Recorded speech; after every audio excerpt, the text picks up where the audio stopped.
राज्यपालांबद्दल बोललो की म्हणून आम्ही की त्यांच्याबद्दल बोलतच नव्हतो. त्यांनी महाराष्ट्राचा तमाम वेळा अपमान केला तरी काही फार मी लक्ष दिलं नव्हतं, कारण का मराठी माणसाला च्या दृष्टीने ते काय बोलतात त्याला फार महत्त्व असं मला वाटत नाही. ज्या पद्धतीने त्यांनी महात्मा फुलेंचा अपमान केलेला, मला वाटतं खरंच तेव्हाच त्यांना त्यांची जागा दाखवायला हवी. खरं तर त्यांना नेहमी आहोजाहो म्हटलं जातं, महामहिम राज्यपाल असं म्हटलं जातं, पण आता त्यांची तशी लायकी उरलेली नाही.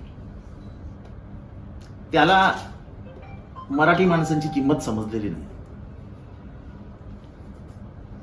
महाराष्ट्राचे थोर कवी 1.5 दिवस शाळेत गेलेले अण्णाभाऊ साठे म्हणतात की ही पृथ्वी शेषनागाच्या मस्तकावर नाही तर कष्टकऱ्यांच्या तळहातावर आहे. ह्यातच मराठी माणसाची ओळख आहे. ज्या 2 समाजाबद्दल ते बोलले त्यांच्याबद्दल मला नितांत आदर आणि प्रेम आहे, गुजराती आणि राजस्थानी. मग ते गुजरातमध्ये आणि राजस्थानमध्ये मेहनत करून कष्ट करून मोठे का नाही झाले? कारण इथल्या कष्टकऱ्यांनी घाम गाळला. त्या घामातनं निर्माण झालेली धनसंपत्ती त्यांच्या घरात असेल. घाम आमच्या मराठी माणसांचा आहे. आज त्यांनी मराठी माणसाचा नाही तर मराठी माणसाच्या अस्मितेचा अपमान केला. हा तमाम मराठी माणसांचा अपमान ते करून बसले आहेत. ते कोण आहेत, कोणाचे आहेत, कशाचे आहेत, काय आहेत, काही घेणं देणं नाही मला. ती स्पष्ट भूमिका असेल प्रत्येक मराठी माणसाची, वाटेल ते सहन करू. मराठी माणसाच्या अस्मितेला हात घातलेला सहन करणार नाही. काय मी मराठी लोगों को कहता हूं कभी भी, आणि मागणं टाळ्या कोण वाजवत होती हिजड्यासारखी, मला दिसले नाही, कळलं नाही. त्यांच्या वाक्यावर टाळ्या पडू शकतात महाराष्ट्रामध्ये? हे तमाम मराठी माणसाचा, मराठी मातीचा अपमान होत असताना आम्ही नाही शांत बसणार. मला तर म्हणणं आहे पक्षाभिनिवेश बाजूला ठेवा, आता मराठी माणसांवर आलेत. हे मला माहिती आहे की मुंबईबद्दल तमाम लोकांना राग आहे, पण मुंबईचं महत्व त्याच्याने तुम्ही कमी करू शकत नाही. आणि मुंबई आम्ही प्रेमाने घेतलेली नाही आहे. रक्ताचे पाठ वाहिले त्या मुंबईत घेताना, तेव्हा त्या मुंबईबद्दल प्रचंड अभिमान आणि आमच्या ऋणानुबंध जोडलेले आहेत. आमची मनं आहेत त्या मुंबईमध्ये. 1873 पहिल्यांदा पोर्ट सुरू झालं, 1875 पहिल्यांदा मुंबई स्टॉक एक्सचेंज सुरू झालं. हा इतिहास आहे. म्हणजे देशाचं निव्वळ व्यावसायिक रूप हे मुंबईने दिलं भारताला. इथले टाटाज असो, इथले बिर्लाज असो, इथले फिरोदियाज असो, बजाज, मित्तल, रहेजाज, हे का नाही त्यांच्या राज्यात जाऊन मोठे झाले, का आमच्या राज्यात मोठे झाले? काय या मातीचा गुण आहे. ही माती ज्याने डोक्याला लावली तो कधीच मागे बघत नाही. इथे पडलेल्याला उचलण्याची या मराठी माणसाला सवय आहे. तीच मराठी माणसाची जगात ओळख आहे. आम्ही कुच्छितपणाने ओळखले जात नाही, आम्ही कुच्छित आहोत म्हणून ओळखले जात नाही. तर हे हृदय प्रसंगी हिमालयापेक्षा विशाल असतं. हीच ओळख सह्याद्रीची आहे. आज तुम्ही या सह्याद्रीचा, या मराठी मातीचा अपमान केला.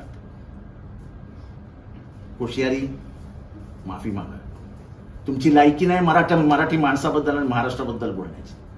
तुम्ही कोण होतात, कुठले मुख्यमंत्री होतात, कुठनं आलेत, आम्हाला काही देणार नाही, घेणं देणार नाही. पण आमच्या मराठी मातीत राहणार असाल तर याद राखा, परत मराठी माणसाबद्दल आणि महाराष्ट्राबद्दल बोललात तर.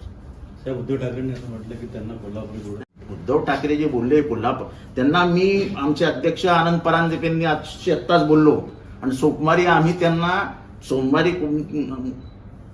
राष्ट्रवादी जोडे मारो आंदोलन तर करणारच आहेत, पण जे जोडे आम्ही त्यांना मारणार आहोत ते जोडे त्यांना भेटही पाठवणार आहोत. कुठले जोडे असेल ते कोल्हापुरी, आपली ओळख आहे ना. कोल्हापुरी जगभरात फेमस आहे. विश्वविख्यात कोल्हापुरी जोडे त्यांना दाखवावे लागतील. सर प्रश्न असा आहे की काही वर्षापूर्वी भाजपच्याच एका माजी दिवंगत नेत्याने असंच महिला नेत्यांनी मराठी माणसांचा असाच अपमान केला होता. मराठी माणसांमध्ये अशीच वादग्रस्त टिप्पणी केली होती. त्यात भाजपच्या पक्षातून आलेले हे राज्यपाल आहेत. आजही भाजपची मानसिकता तीच आहे. आता यांच्या बोलण्यातनं ते भाजपने सांगावं यांची मानसिकता काय ते. इतका अपमान मराठी माणसाचा त्यांच्याकडे पैसे होतात आम्ही. अरे पिठलं भाकरी, ठेचा भाकरी हे आमचे खाणं आहे. आम्हाला नाही लागत तेलामध्ये तळलेले, तुपामध्ये घोळलेले असले पदार्थ खाण्याची आमच्या पूर्वजांची सवय पण नव्हती. आमच्या पूर्वजांची ओळखच मुळी हातात भाकरी, हा घोड्याचा लगाम आणि युद्ध ही मराठी माणसाची ओळख आहे. राजमहालात राहून गोड धोड पदार्थ आणि ऐशारामात राहण्याची मराठी माणसाचं सवयच नाही, त्याची ओळखच नाही. म्हणून तर आमच्या महाराष्ट्रामध्ये मोठे मोठे महाल झाले नाहीत, आमचे गडकिल्ले झाले, त्यामुळे आयुष्यभर रडत राहिलो. ही आमच्या मराठी माणसाची ओळख होती. एका हातात घोडा तर दुसऱ्या हातात भाकरी आणि त्याच्यावरती ठेचा, हे आमचं घोड्यावरचं जेवण होतं आणि ही आमची ओळख होती. मुंबई सोबतच ठाण्याचा देखील उल्लेख केलेला आहे. नाही मुंबई ठाणा वगैरे सोडून द्या, महाराष्ट्राची बदनामी आहे ही, मराठी माणसाची बदनामी आहे. त्याला काय माहितीये महाराष्ट्राबद्दल? अहो जगातली सर्वात मोठी, एशियातली सर्वात मोठी इंडस्ट्रीयल बेल्ट, औद्योगिक पट्टा हा त्यांना माहितीये का ठाण्यात होता? जो बेलापूर पट्टी म्हणून आम्ही ओळखतो, ती बेलापूर पट्टी ही एशियातली सर्वात मोठी औद्योगिक पट्टी होती. माहितीये का ते कोशेरीला? जेवढ्या बोटी मुंबईतनं बाहेरगावी रवाना व्हायच्या तेवढ्या बोटी पूर्ण भारतातनं होत नसत. जेवढी मुंबई विमानतळावर उतरायची तेवढी अख्ख्या देशभरात उतरत नसत. उगाच नाही मुंबई जगात नावाजलेली आहे. इथलं विद्यापीठ, इथल्या सगळ्या क्षेत्रात महाराष्ट्राने घेतलेली गरुड जेट, म्हणजे चंद्रपूरपासनं म्हणजे चांद्यापासून बांद्यापर्यंत प्रत्येक मराठी माणसाने इथे स्वतःची एक वेगळी ओळख निर्माण करून दिलेली आहे. या कष्टकऱ्यांच्या जीवावर मोठे झालेले उद्योगपती म्हणजे काय बाप नाहीत? सर, घाटी म्हणण्याची संस्कृती जी आहे मराठी माणसाला कुचितपणे घाटी वगैरेवर मला बोलायचं नाही.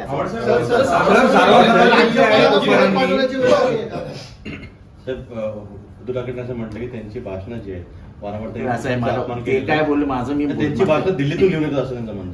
मला जे बोलायचं मी बोलतो. सारवासारव केलेली आहे कोण? त्यांनीच केली. ते दरवेळेस त्यांचं नाटक असतं. महात्मा फुलेंबद्दल ते जे काय बोलले ते इतकं घृणास्पद आणि घाणेरडं होतं की त्याच्याबद्दल मी बोलणंच टाळलं. म्हणजे अक्षरशः मला तर माझ्या भाषेतल्या शिव्या घालाव्याशा वाटतात ज्या मी सार्वजनिकरित्या देऊ शकत नाही.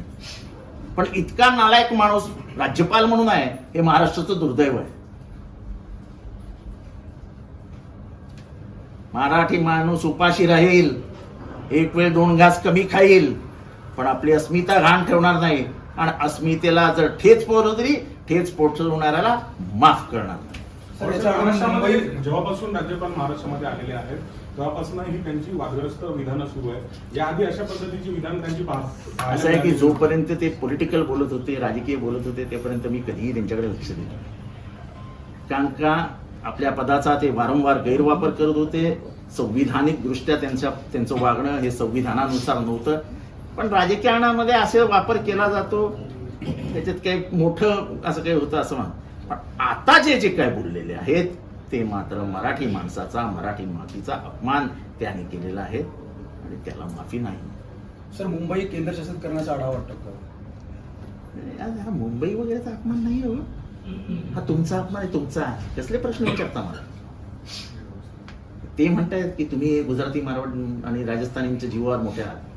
म्हणजे तुम्ही सगळे आहात ना, तुम्ही पत्रकार, तुम्ही पण त्याच्यात आहात, मी एकटा नाही त्याच्यात. म्हणजे ते गेले तर तुम्हाला पगार मिळणार नाही असं त्यांचं म्हणणं आहे. आता तुम्ही काय करवायचं ते तुम्ही ठरवा. हा तुमच्या माझ्या अस्मितेचा प्रश्न आहे, फक्त माझ्या किंवा ह्याच्या नाही, तुमच्याही अस्मितेचा प्रश्न आहे. काय करायचं तर तुम्ही ठरवा. शेवटी आपण सगळी मराठी माणसं होते, विसरू नका. या मराठी आईने आपल्याला मोठं केलंय, या मराठी आईने आपल्याला जिवंत ठेवलंय, या मराठी आईने अनेक वाटा दाखवल्यात आपल्याला. त्या वाटेचा कोणी मालक नाहीये, आम्ही त्यांना वाट दाखवली, त्याच्यावरच चालले म्हणून कदाचित मोठे झाले असतील, पण वाटेंचे मालक आम्ही आहोत. आमचा घाम आहे त्या वाटांमध्ये. मुंबईमध्ये गिरण्या होत्या, गिरण्यांमध्ये कोण होतं? 2-2 लाख गिरणी कामगार काम करत होते. बजाज पुण्यामध्ये कोणामुळे मोठे झाले? फिरोदिया पुण्यामुळे मोठे झाले. बिर्ला पुण्यामधनं मोठे झाले, कोणामुळे मोठे झाले? टाटाज, गोदरेज, रैजाज कोणामुळे मोठे झाले? या मराठी माणसाने रक्ताचं पाणी केलंय, घाम गाळलाय. या घामाचा अपमान आहे. मित्रांनो, पत्रकार असाल पण तुम्ही मराठी माणूस आहात, हृदयामध्ये मराठी आहे, मराठी प्रेम आहे, हे कायम लक्षात ठेवा. तर भाजपचे आमदार जे आहेत आशिष शेलार यांनी राज्यपालांच्या वक्तव्याचा निषेध केला. नाही ना, त्यांनी काय की मला काय करायचं जाऊन, मी मला माझं बोलू द्या ना, तुम्ही त्यांचं मला काय सांगता, मला काय करायचं, ती काय बोलतात ते, मी माझं बोलायला बसलो.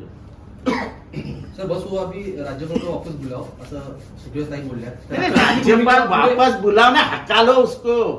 मराठी माणसाने पेटून उठलं पाहिजे गावागावामध्ये. हम क्यों मांग करें उनको वापस बुलाओ, हम नहीं मांग करेंगे, हम भगाएंगे उसको. उसकी औकात भगाने की है, वापस भेजने की नहीं है. मराठी आदमी का गुस्सा अंगार में बदलते हुए मत देखिए. यह अंगार 1960 में पूरे भारत ने देखा है. जब बंबई हमने ली हमारे हाथ में तो 105 लोग बिना डर के गोलियों के सामने गए, मारे गए, लेकिन हम महाराष्ट्र में, मुंबई को महाराष्ट्र में लेके रहे. तो हम ये भाषा नहीं कहेंगे कि उनको बुलाओ, उनको भगाना पड़ेगा, वक्त आने पर राजभवन में घुसना पड़ेगा. हम कोई चोर लफंगे नहीं है जो हम ये माँ के बारे में कुछ भी बोलेंगे और हम सहन करेंगे. हम इतने कायर भी नहीं है. संवैधानिक भाषा में उनको महामहिम कहा जाता है, लेकिन अब उनकी वो औकात नहीं रही. ये जो आदमी वहां पे बैठा है, ये बार बार मराठी आदमी का, महाराष्ट्र की संस्कृति का अपमान करता है. कुछ दिनों पहले उन्होंने महात्मा फुले जी के बारे में जो कहा था वो तो बहुत ही घिनौना था, वो उनकी मानसिकता दिखा रही थी. लेकिन आज जो उसने कहा है वो मराठी आदमी का, महाराष्ट्र की मिट्टी का अपमान है. आपको इतना ही प्यार है ना गुजराती और राजस्थानियों से, जो हमारे अब संस्कारों की मिट्टी का हिस्सा बन गए. तो भाई साहब, ये महाराष्ट्र में क्यों आए पैसा कमाने के लिए? ये राजस्थान में और गुजरात में ही रह के पैसा क्यों नहीं कमाया उन्होंने, और कोई क्यों नहीं वही अमीर हो गए? अरे हम लोगों के बाप जादाओं ने यहाँ पे पसीना डाला है अंदर इस मिट्टी में, तब जाके कुछ बाहर आया है. ये बम्बई आज नहीं बनी है, ये महाराष्ट्र आज नहीं बना है. पहली बोट यहां से रवाना हुई 1873 में. भारत का पहला स्टॉक एक्सचेंज बना महाराष्ट्र में 1875 में. क्या मालूम है इनको महाराष्ट्र का इतिहास. महाराष्ट्र के प्रति हमेशा खुन्नस रखने वाले, महाराष्ट्र को बदनाम करने का हर वाक्य से प्रयास करने वाले ये आदमी महाराष्ट्र का राज्यपाल रहने के लायक नहीं है. हम इनको वापस बुलाओ नहीं कहेंगे, इनको हकालो. मराठी आदमी का गुस्सा दिखाओ. उनको नहीं मालूम जब दिल्ली ने महाराष्ट्र को दबाने की कोशिश की, तब दिल्ली के सामने महाराष्ट्र उठ गया है. जब 1960 में महाराष्ट्र को मुंबई देने से नाकबूल किया दिल्ली ने, तो 105 गोलियां हमारे लोगों ने झेली है, और तब जाके मुंबई महाराष्ट्र को मिली. महाराष्ट्र की भावनाओं से मत खेलो भगत सिंह, हमारे अस्मिता से मत खेलो होशियारी, तुम्हारी महंगी पड़ेगी होशियारी. ये खेल मत खेलो, बहुत महंगा पड़ेगा. उद्धव जी ने विधान किया है कि कोल्हापुरी, हाँ वो बराबर है. मंडे को हमारे अध्यक्ष ने कहा है, आनंद परांजपे जी ने, थाने के अध्यक्ष है, कि चप्पल मारो आंदोलन करेंगे. और मैं चाहता हूं कि ये पार्टी से नहीं होना चाहिए, ये महाराष्ट्र के तमाम लोग उसमें शामिल होने चाहिए.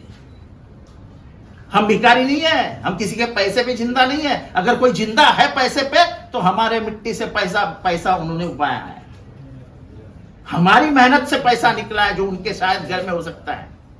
लेकिन पूछिए इतिहास, बिरला को पूछिए, टाटा को पूछिए, फिरोदियास को पूछिए, बजाज को पूछिए, वो बताएंगे मराठी आदमी का महत्व क्या है. इसको क्या मालूम है? 3 साल हुए खाली. कोल्हापुर चप्पल से तो जूते मारो आंदोलन हो गए, लेकिन वही कोल्हापुरी जूते जो जग भर दुनिया भर में जाने जाते हैं. कोल्हापुरी के जूते सिर्फ मुंबई में नहीं, पूरी दुनिया में जाने जाते हैं. वही जूते फिर उनको भेजे जाएंगे. पर मुझे लगता है कि आज जितना अपमान उन्होंने किया है, उतना अपमान ही, उतनी हिम्मत आज तक किसी ने नहीं दिखाई थी.